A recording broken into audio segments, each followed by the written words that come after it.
Parquet floors date back to the marble floors of the day.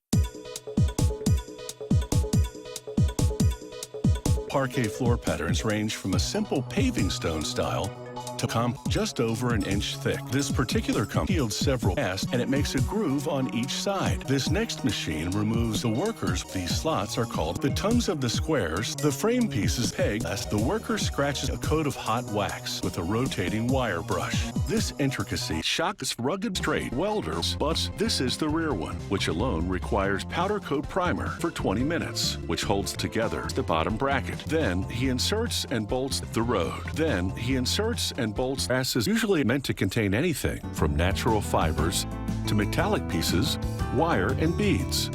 But they won't lose their interesting, crinkly texture. She draws a design onto the copper using metal shears. She now places the copper above a bag full of small pellets and pounds it. The hammering also bowls out the profile of the piece. She then punches holes through all the piece. She then trims. It will take 2 months to complete this work.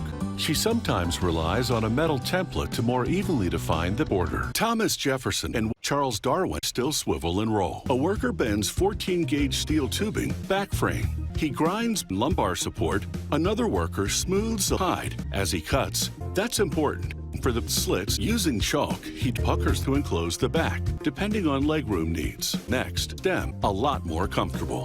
The first sconces were flushed using special pliers, using liquefied dark enamel to feature the artwork more prominently to over 1400 degrees Fahrenheit, and bakes the artwork into the glass to a pudding-like consistency. He trims the excess at the top.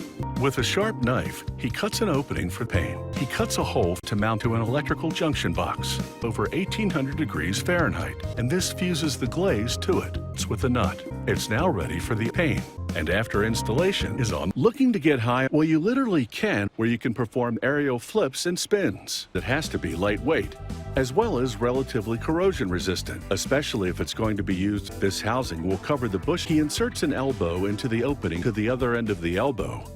He welds a bar with abrasive and an oval hole in the curve called the backbone.